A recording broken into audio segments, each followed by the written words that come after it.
update that, see the impact. And I think there was a turning point for me when I was at the startup company. We got a pretty big round of funding, around 30 million, and we actually moved from Chicago to California.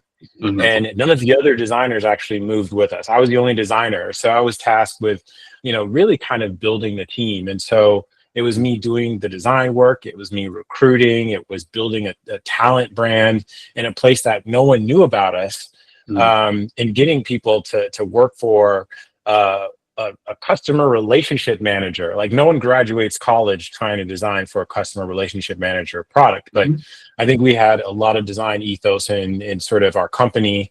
And we really focused on building experiences that really brought this consumer feel to the enterprise. And so, from there, it was really about, okay, how can I actually use these skills not only to necessarily manage, but to design organizations that can start delivering products that are effective at a large scale. And so that was really the crux of my experience at LinkedIn. And I think we found a lot of success. I learned a whole lot from that experience. And, I think to this day, I think I advocate that a lot this day that I advocate that we also need, leaders that have a design mindset. We need leaders with courage to be able to advocate for design, the importance of it, and how important it is to make sure that design is included in these product roadmaps, in these strategy roadmaps, thinking about it from an executive level, and how do we mold our executive presence as well. Yeah, interesting. That was a really, really great one. And just to start with that, you talked about LinkedIn and the entire experience that you've had so far while at LinkedIn. And this just actually drives me to a very, very important question. We are in an evolving world, and things get to change every single day.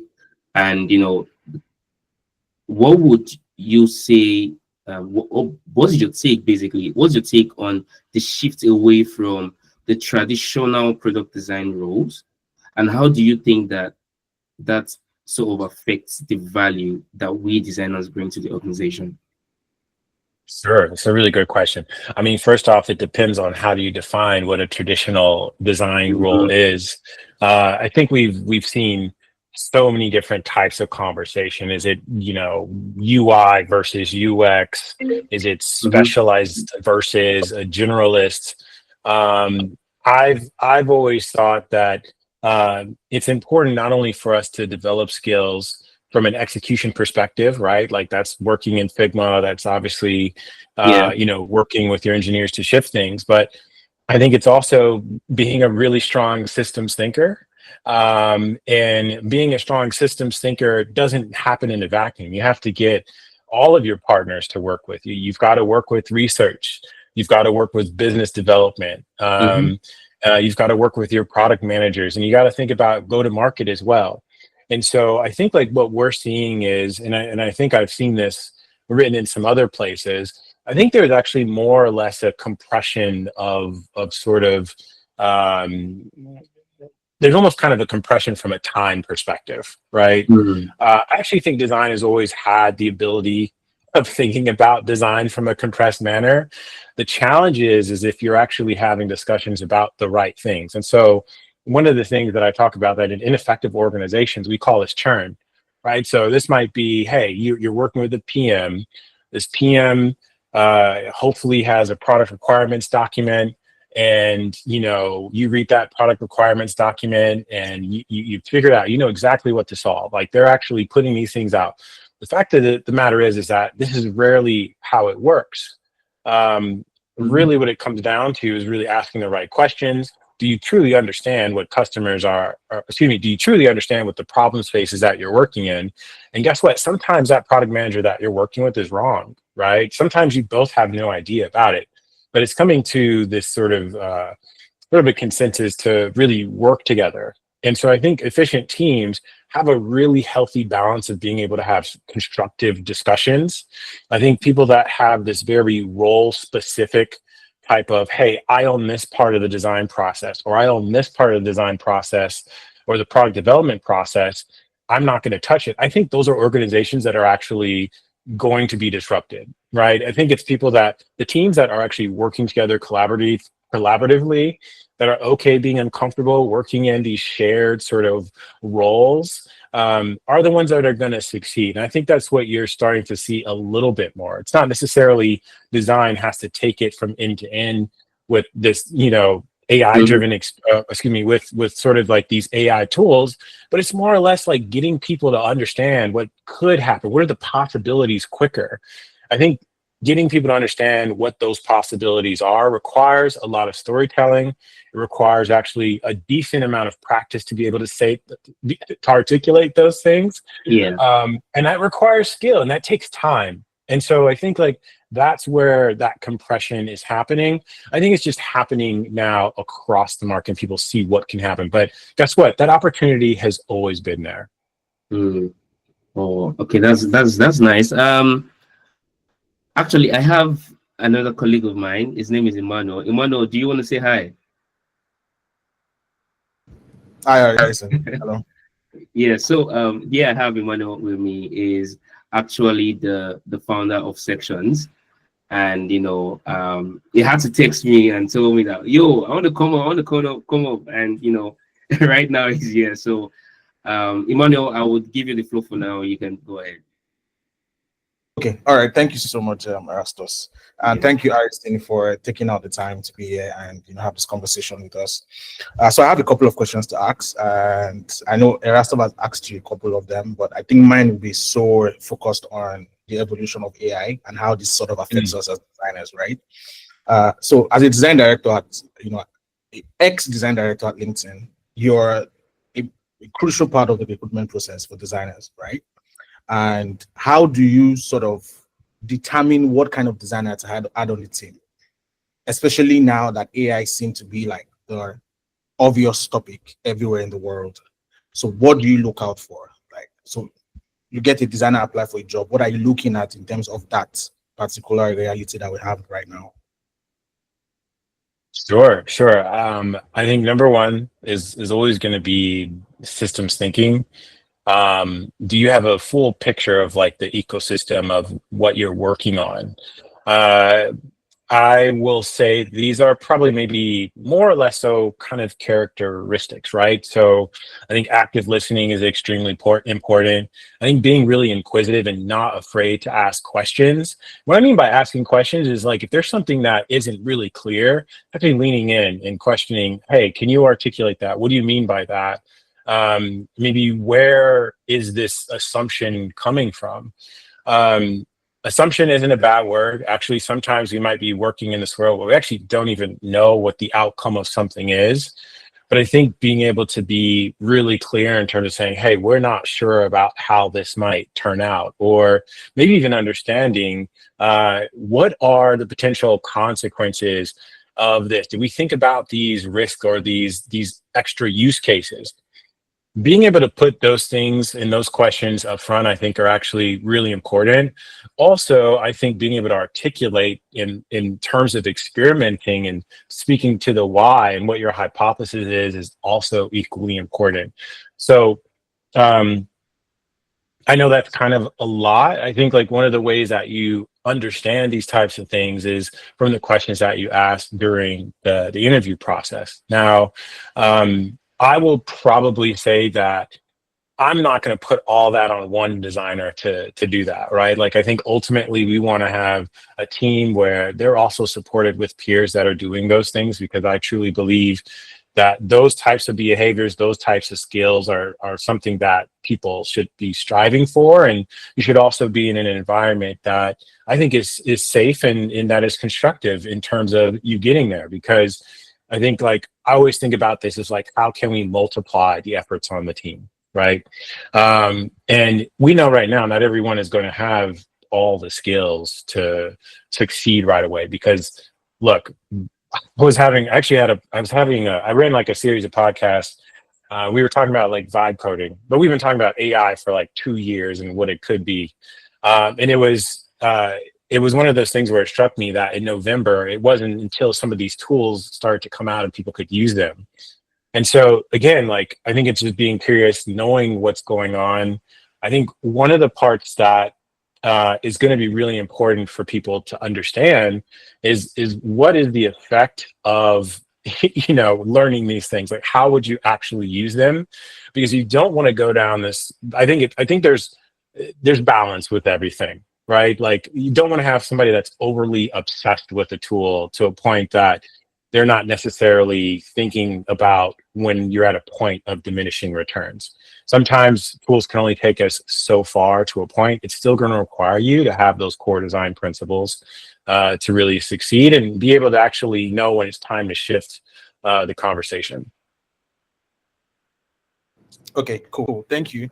So now I'm going to create a scenario, right? So this is going to be scenario based. Yeah. So let's assume that you're currently hired on a team for an AI-driven company, right? A company that's so Sure. AI focused, right? So let's say Lovable, for instance, or either Lovable or Claude, for instance, and then you're coming on board as the head of design or director of design, and you've been tasked to hire a designer for the company. Now, Yeah. let's have it at the back of our mind that Lovable is not LinkedIn. So LinkedIn is more traditional, right? Lovable Sure. is so AI driven, right? So Yeah. how would you decide who the right talent is for the team? Now, is it going to be based on their design skill or their use of tools or their domain knowledge? Yeah, I would probably go for a combination. The way I would probably prioritize that is, what were the two? So you had domain knowledge, you Domain had knowledge, use of tools, use of tools, and then design competence. and then design competence. So design competence is loaded. There's so many things that go into that. I would probably go. Okay, clarifying question. Domain knowledge in what sense? Like, on the product space that they're working on? It's current, like you have an understanding of the AI space, like real time.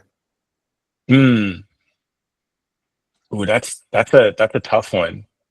I've worked with people that have a really great knowledge of the AI space. Ooh, this is really interesting. I would. Ooh, it's tough. What is the so okay? What am I hiring for though? Like, what, you got to give me a scenario in terms of like what's the product I'm building? Yeah, so we're building like Oh, the version version 2 2 for for Lovable, Lovable. right? Gotcha. The version 2 for Lovable. I see. Exactly.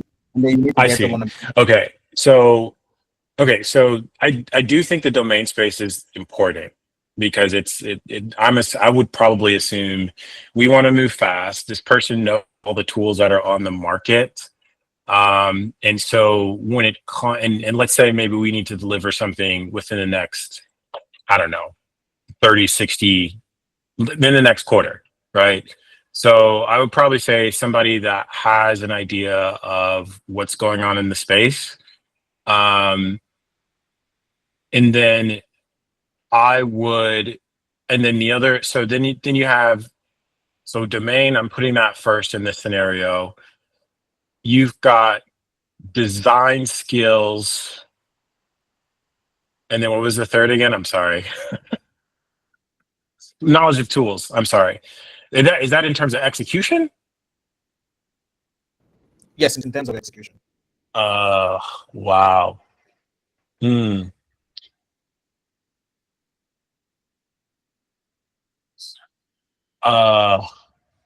this is a tough one.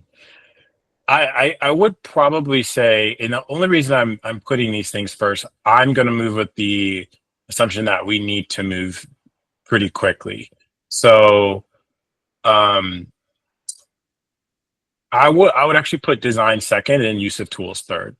And the reason I'm saying that is that I do think the knowledge of execution from a design perspective, you can learn the tools, right? Like, I do believe for the most part, design fundamentals is usually the constant through many of these eras of these tools, and the tools are the things that change. So I would put the knowledge of tools third, just because it's something that you can learn eventually. All right. Thank you. I know that was a tough question, but it was important to ask. So why I asked that question is, so looking at we designers within the African space, Sure. most of the companies that we would end up working for are companies who are not there yet when it comes to, you know, the domain Yeah. knowledge of AI, right? So we're still playing around the basic way of, you know, finance, you know, basic way of doing things, unlike the Western world where things are super, you know, going fast. And Yeah. we are still looking forward to, you know, getting jobs outside of the country, right? But now we Mm. see how hard it is. We see how hard it is for us to do that. So we're literally sending out Yeah. portfolios and putting out our resumes, and it feels like we're not getting the opportunities, which was why I asked that question, because you're in that space already, Mm. and then you know what that space requires from us, right? So yeah, so thank you for responding. My other question would be, do you think our portfolios are important now? And if our Mm. portfolios are important, what should it contain? What should the entirety of our portfolio feel or look like? Sure. Sure. I think portfolios are extremely important, right? I mean, it's how we express our experience. Now, how that shows up, I mean, I think that's changed over the years, right? I think before portfolios used to be, what did they used to be? They used to be just kind of a single homepage. Then we started seeing PDFs. Then we started seeing things in Figma. I would imagine more portfolios are actually starting to have working prototypes, which again, like this isn't anything that there was a point in time you could link a framer prototype before they went totally web based, right? Um, and so I think that that part is really important. Um, I I don't think much is really still going to change in terms of really trying to understand how you like how you've actually worked with a problem, how you can actually articulate the challenges that you've worked with your team, the constraints that you've had, what's the goals, what was the outcome of that. So I think those contextual layers are still pretty important. I think the it's sort of like we went through this area where there's a lot of portfolios coming out of boot camps that had these sort of these case studies that were tied to capstone projects. And the challenge with a lot of those is that the problem space and the constraints weren't really clear. And so I think it's really important to make sure that you're really crisp on the constraints that you're working with, the problem space, how you're measuring success, and are your decisions actually still tied to how you're trying to drive success? And by the way, it doesn't always have to be a happy-go-lucky story. You don't have to always be on the winning side. Sometimes, you may not necessarily have something that works. I think design is when you're designing something, you're putting it out in the world, you have a strong hunch, and that hunch isn't always necessarily going to be successful. All right. So do you think now? So because I'm paying attention to what you said in terms of the way portfolios are seeds now. Now, Yeah. if I were to present a case study to you Mhm. in 10 minutes, or let's say in 5 minutes, in a very short time, what's going to be the hook for you to determine that I am the right client, the right talent for you? Mm. When you look at my case study and I need to present it to you in 5 minutes, what's the hook for you? Sure. The hook. That's great. I can't stress enough like clarity. Um, so I think there's almost like if you can tell me, where like literally the beginnings of sort of the project. If you can tell me the beginnings of it, it's okay if it's a top down thing. It's okay if you went off with the product manager and you decide this is what you did. Maybe there's an economic turn and your company had to pivot. I think it's important for you to tell me these types of things because after all, you all are working in a business and there's going to be so many different things that are affecting that. And I think additionally, what are you up against? I think so many designers take for granted just like being real about the situation. I don't know where we got into this world where everything has to be a perfect story. I'm actually looking for an environment that, you all have to pivot and you stepped up as a designer and you can actually tell me the things that you did as a designer that affected the business. A lot of times what I generally see happen, and I'll tell you, this is what actually deters me a lot, is when I hear a lot of we, right? Because when you tell me that we did this, we did that, then I actually don't have an idea of what you did as an individual. And so, and it's not to say that, look, I can definitely, I will also question if there's one person that's saying I, and doesn't talk to how any of their team might have affected them. But I think like sometimes people go down the we route way too much. Okay. And so if I could summarize it, just be real about, the circumstances that you're in, really lean into what you did. And I think that other piece would be, really make sure that what you're trying to drive success for is really, really clear. Okay. You'd be surprised. Cool. You'd be surprised actually how much like that cascading type of information really keeps your story tight as you keep telling it. I think like one of the hardest things, or one of the most difficult things that I see, is when people are just throwing things out there, putting in artifacts just to put them in, and there's no connection to the actual story. Mm-hmm. All right, cool. So my last question before Erastus comes back is, how much impact do you think AI has on our job? How much impact? Well, I definitely think this is, it's a huge change across the industry. I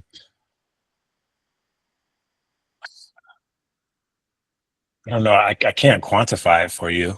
I definitely, I would say that it's definitely something that you should incorporate in your put some thought in incorporating in your process. I don't think it necessarily has to be in every process.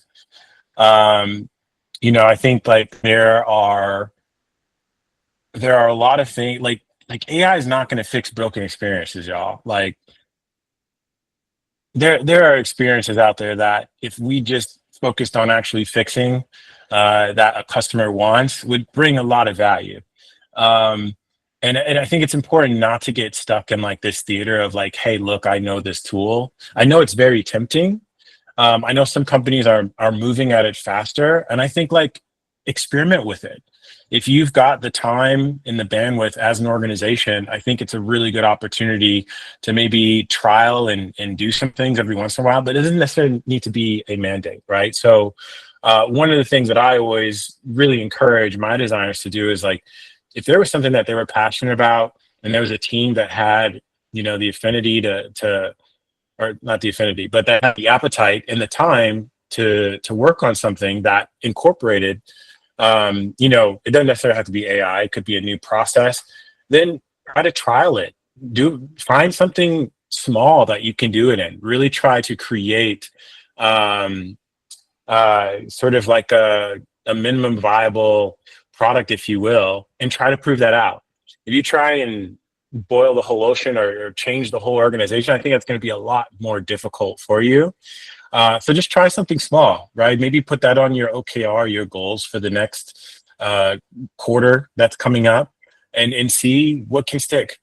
But I will say that it is something that will be added to our tool sets. It's something that I think companies are going to look at leveraging, because I do think it can actually add more efficiency to experiences. So for instance, one of the things that we were working on was, and maybe they've rolled it out, was actually summaries around your reporting. Now, if you all have any experience with working with like large sets of data, one of the solutions that people tend to always throw out there is having a dashboard. Well, looking at like tables, looking at charts is actually very difficult to try to parse information. A lot of companies, what they do, they export that information, move it into other tools. So AI is a really great tool to be able to summarize what you're looking at, so you get a better idea and context around things. I think those are very helpful solutions for that, and I think designers should always keep their head on a pivot in terms of where they can kind of bring those types of things in to help make the life of their users a little bit easier. I will just move this back to Erastus. Erastus, yeah, you have the floor. Thank you. All right. Thank you, Manu, very much Thank for you. those wonderful questions. I mean, at some point, Harrison had to like take some time to really think about it, right? So from my end, the question I want to ask is directed towards leadership, and I know that you are more of a leader, and people see you as a leader, and sometimes having to become a leader comes with a whole lot of responsibility, and you're gonna have sessions or periods where you're gonna be having back and forth with other team members.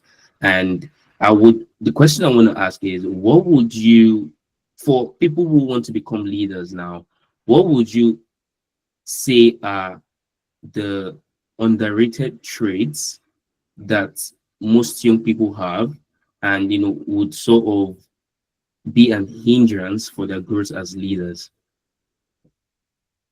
What are traits that would be a hindrance for being a leader? Yeah. I think one of the hardest things moving from an IC to, or an individual contributor to, a manager role is the fact that you might not be doing the day-to-day work. I actually think that's probably one of the more difficult transitions that I've seen with new managers. And so those traits might show up with maybe a manager that is in a kickoff meeting and would maybe approach coaching their designer in the way that they do things, or maybe actually working on work because there's not enough designers, if you will.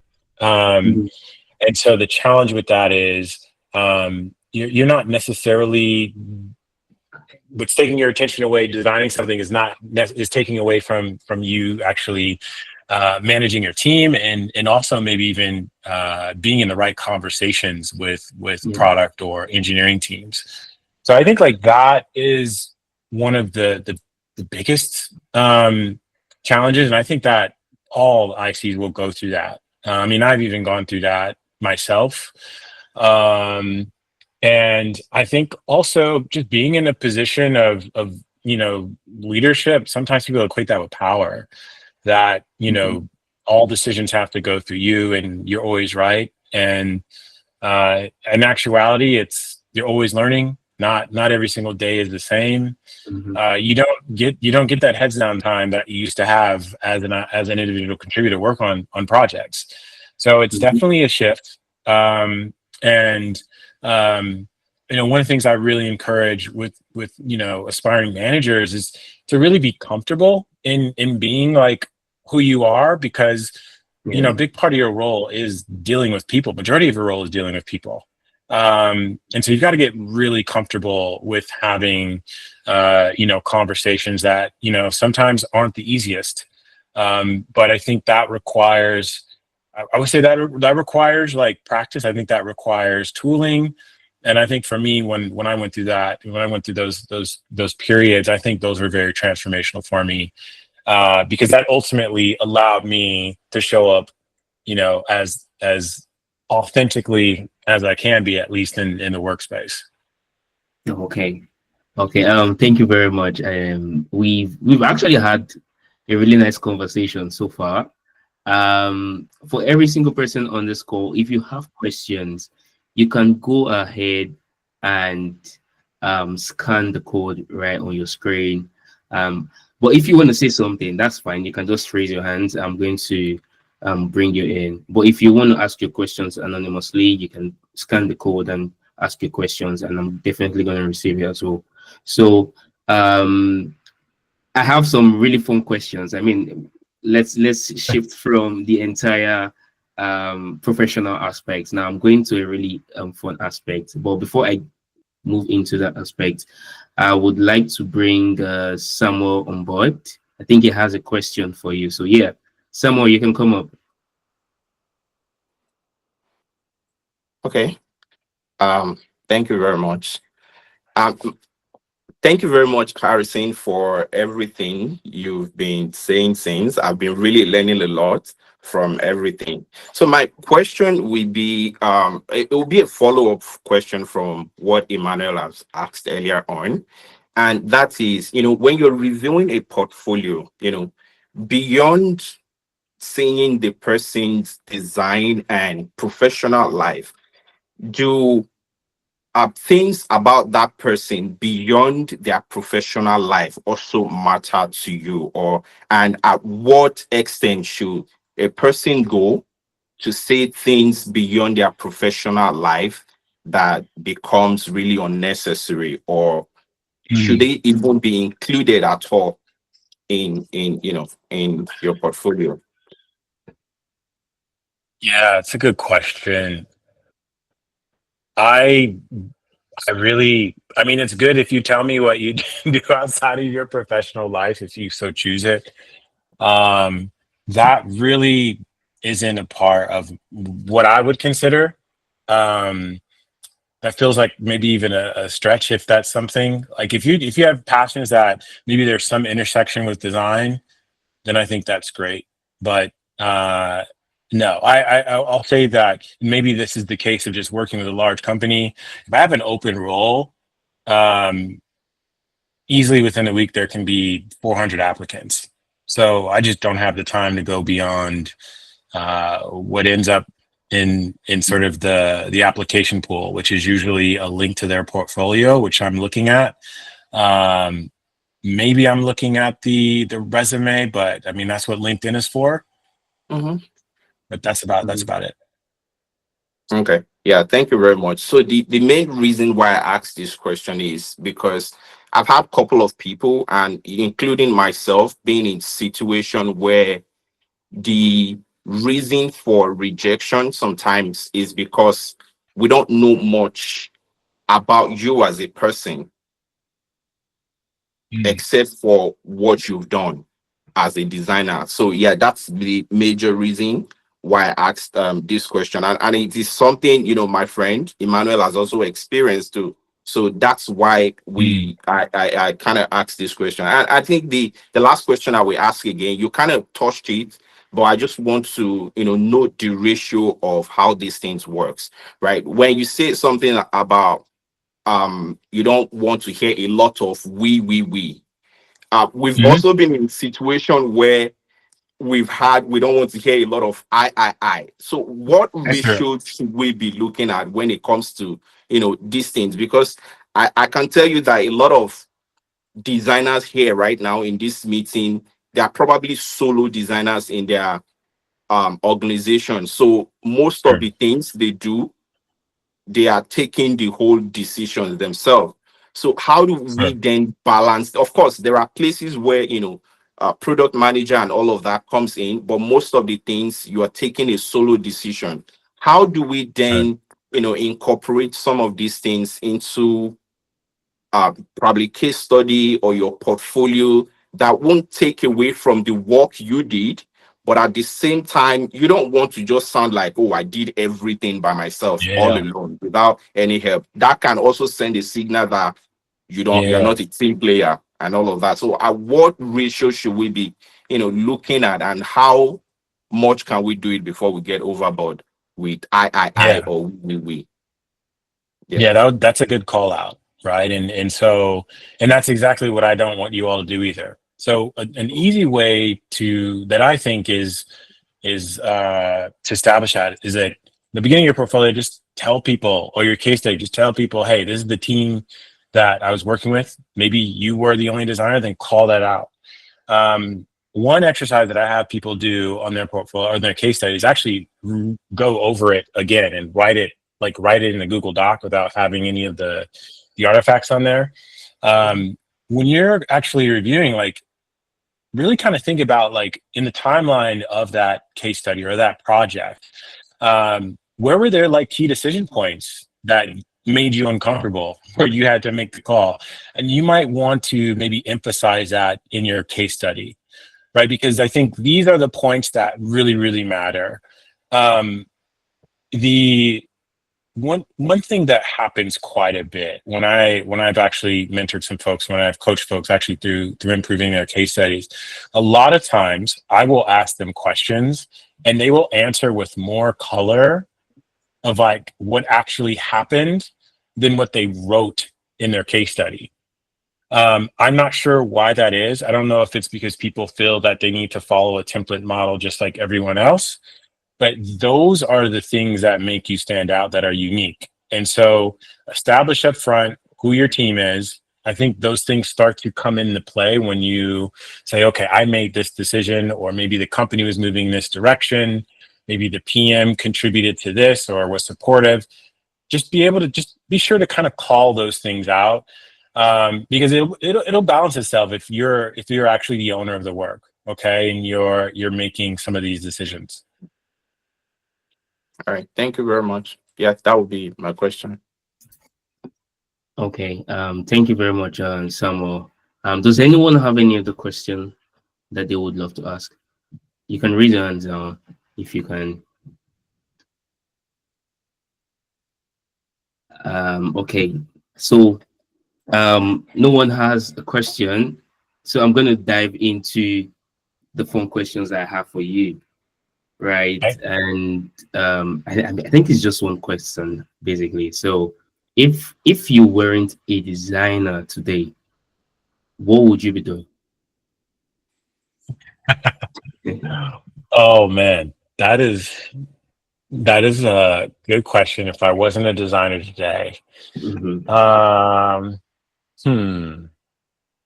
I would like to think that I'd be a retired professional athlete somewhere, but that's really not the case. I mean, like I've had so many like random hobbies. So at one point in time, Mhm. I was a concert promoter, and I produced shows. So that was pretty fun. Um, and right now I'm actually traveling for the next year. So I'm not employed right now by a large corporation. So traveling Asia with my wife. So right now we're actually in Tokyo, Japan. Mhm. Uh, but I think like if that wasn't, I'd be a photographer. Like I love taking photos. That's nice. I like um, I like droning. Maybe I could be a professional singer. I love karaoke. Who knows? Mm. You have a wide range of skills that I think you have aside from design. Emmanuel, you want to say something? Yes, Erastus. So are we done with questions, Erastus? I want to say Oh yeah, something. sure. We're fine. All right, cool. So thank you so much, Harrison, for being on this call. And I think my question to you would be, how can we as a community tap Mm. into your project or your product or your mentorship program or your own community, right? Because that's something that I am trying to do with sections, right? Mm. Sections has been like since 2022, and it's been like a very, very closed, circled community, right? Sure. So we're always trying to look for opportunities. How do we connect with people? How do we get into other ecosystems? So for you who already has a thriving mentorship program, how can we tap into it as a community? Yeah, that's a great question. Look, I have over 85 episodes, technically speaking, that's free for download right now. So some really great content that you all could really take advantage of. Right now, I'm actually working on, I don't even want to call it courses, but some learning content for aspiring design leaders and managers. Um, I've got some webinars that you can access on Maven. I might do that a little bit more, but I'm more than happy to visit you all if you want something that's a bit more on topicality around like leadership, right? Like obviously we're going through a big change from an industry perspective, and in my opinion, I do think design needs new emerging leaders to lead the field, because we've been operating sort of on our back leg for quite some time, whether it be from not necessarily having like a clear educational academic course in universities, whether it be from thinking about our current offering of learning books by leaders that haven't, or by individuals that haven't necessarily led an organization in 10, 15 years and setting the wrong expectations. Um, and so I think there's a huge opportunity right now for folks like you all that, have big ideas, that know that maybe doing the work day to day, living in Figma isn't necessarily going to get you there. And I think like building leaders that know know their skill, that know their craft is as equally important as designers or as design leaders that have the courage to speak up in rooms where there are people that don't look like them or that may not necessarily have the same perspectives that they do. And so what are the skill sets necessary for that? Okay. All right. So I was going to say, sorry. So everything is under like my technically speaking moniker. You can check that out on Substack. You can just go to my LinkedIn and find that information. And yeah, if there's any additional questions, I'm more than happy to follow up. Okay. Right. Yeah, thank you. Sorry. I just want to apologize because I feel like a lot of people have been sending their questions on Slido, and I didn't get to reload my Chrome tab, and I'm just getting to see them right now. So um I'm so sorry about that. It's okay. So can I go ahead and ask these questions, Emmanuel, or do you want to say something? No. You can go ahead and ask questions. So that we Okay. So one of the questions that I have here, I think is something that would be beneficial to every single person. So someone said, from your experience in your previous roles, most especially LinkedIn, how do you think growing as a mid-level designer how do you think a growing mid-level designer should handle office politics? How should handle office politics? Oh, interesting. Mm-hmm. That's a great question. I think it's that's a really great opportunity it depends on the types of office politics. If they're tied to the project, then I think it's important to really communicate where you have concern to your team. And I would say that's always what you should do. Always lean into the team first. So let's say maybe a team is like level one. Maybe a team is making decisions without you. Really kind of having those conversations of saying, hey, look, like I want to be involved in this, and that might even be like them shipping something and you might not know that it's shipped, right? Like I think it's important and on you to make sure that you're in the room so those types of things are happening. And that those things are very common, right? Because it could be relationship driven, maybe two engineers like working with each other, and it's a waterfall process and they're just waiting on you. The part that I would say is that if these things are consistently happening, then address it again with your team if nothing happens, or maybe even at the same time, really starting to communicate that with your manager.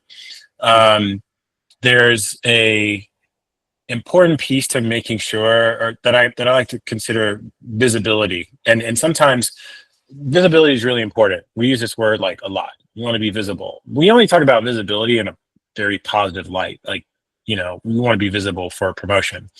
But I think like visibility is actually tied to performance. It always has been.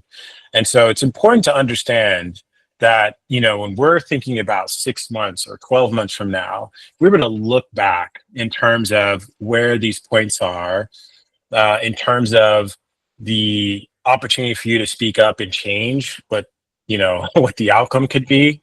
If you're not in a position in making those conversations with your team or making your manager aware of those things, then you can imagine if your whole body of work is determined by one person, that's not going to bode well for you, right? So I think it's really important to make sure that, number one, if there's anything that pops up, squash that with your team as soon as possible. If your team is not listening or that individual not listening to you, try it one more time. Let your manager know. If it's turning into something that is, consistently happening, then it's important to escalate that. And escalation is a whole other chapter in its own. But I think there should hopefully be means in terms of how to constructively address those things. If it is going in a way that is personal, then I would probably say let your manager know about that. It may even, if it's not positive and needs even more escalation, then you probably want to make sure that HR is aware of it. But you don't want those types of things to be lingering. Yeah. Thank you for the so guys, I can see your questions. Well, obviously I can't ask every single thing, right? So I'm just trying to pick the most important ones and just ask it. So I'm so sorry if I don't get to ask your question, but yeah. So Harrison, I have another one, which is we all understand that we have different kinds of environments, different workplace environments, and we can all find ourselves in environments where there is more of micromanaging and people basically taking ownership of your project. And how would you advise a designer to grow within that setting? I mean, for them to be able to grow in their career within that setting, how can they manage that?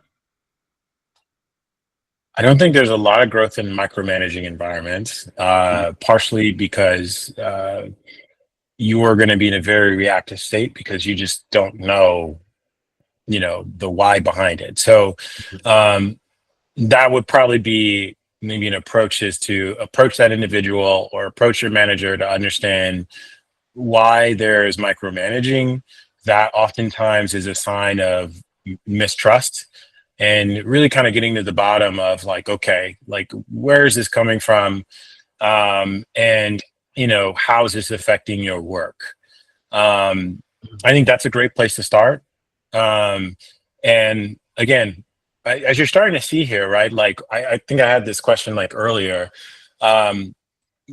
Majority, or at least a lot of the challenges that you're going to have in your organization is going to require a conversation or some form of communication, right, to unblock those types of things. So I would say go to that individual and just tell them, express like, hey, this is what I'm feeling, here's why. Here's some examples, right? Because I think it's important to make sure that you're able to have those receipts, and really kind of speak to how this is affecting you. But I also think like it's important to make sure, like, be able to communicate also, hey, this is how I want to operate. This is what I think is an ideal situation for me. Because sometimes we might get in this mode of, addressing sort of a complaint, but we don't necessarily think about a solution that we could suggest. And so I think there are some times, which I wish wasn't the case all the time, there are cases sometimes where your manager may not necessarily know what the solution is, and or how to address these types of things, because this might be the first time that they're managing a situation like this. And sometimes calling them out on that in a way that's constructive is a way to actually help shape and mold an organization where you can grow, versus exiting because you don't confront something that is of concern to you. As again, the caveat is, if it is a toxic environment, it may not be the place that you want to stay long term. Okay, awesome.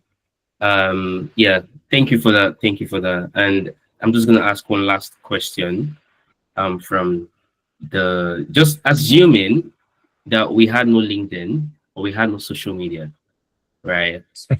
How would you advise a designer to access an international market? Because yet again, we are on LinkedIn, we see a lot of people post a lot of things, and sometimes it can become so overwhelming for a lot of people, right?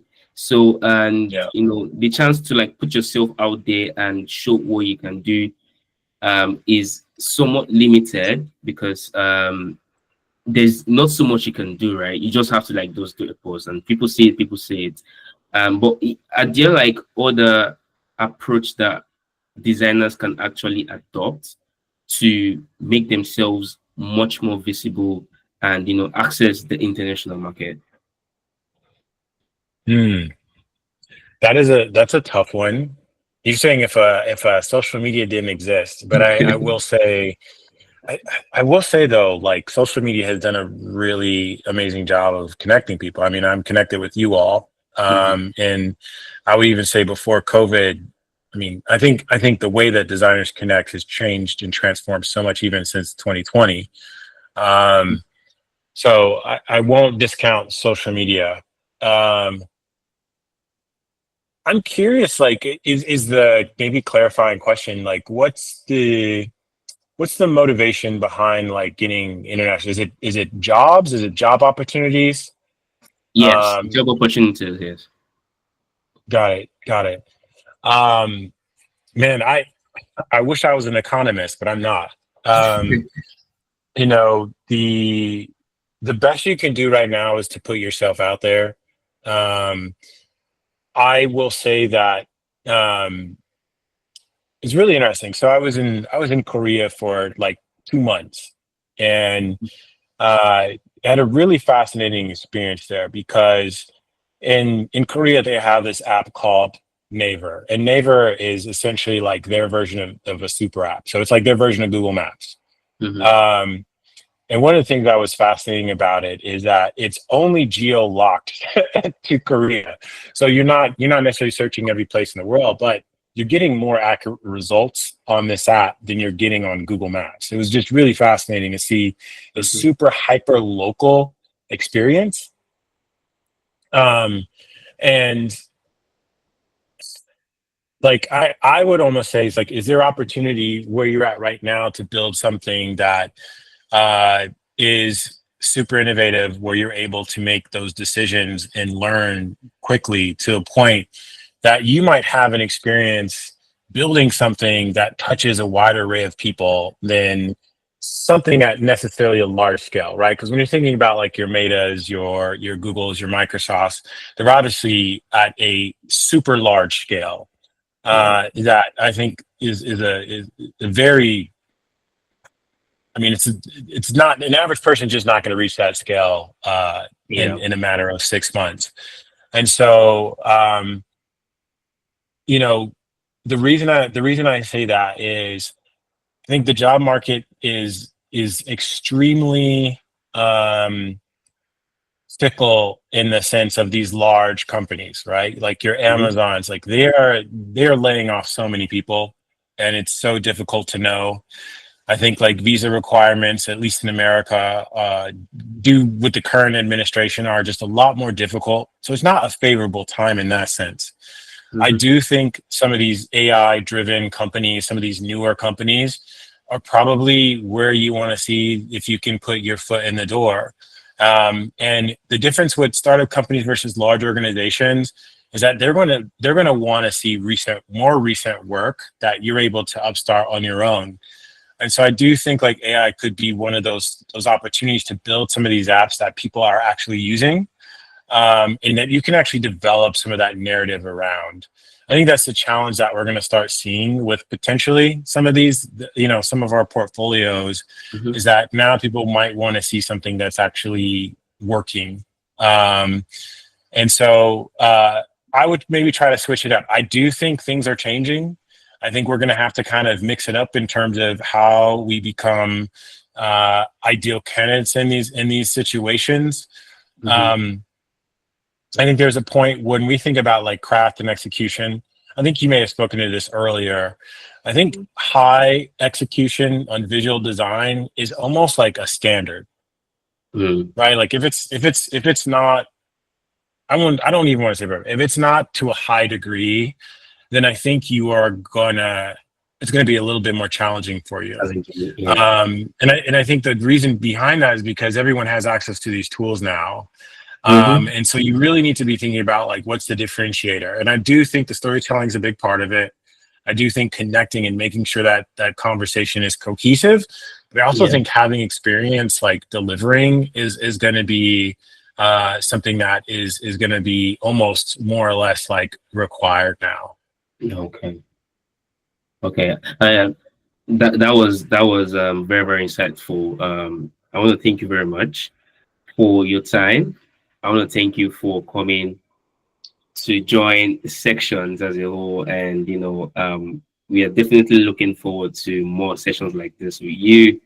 And yeah, basically, thank you very much for coming in. Everybody, you Thanks for can having me. thank Harrison for joining us with your emojis and all of that. So yes, since we are coming in towards the end of the session, I would like to go ahead to put up some polls, and I want you all to basically, you just have to like scan the barcode right on your screen, so you're seeing right. And I would like us to rate this session and let us know how it was for all of us. And we can also talk about what we can do better as well.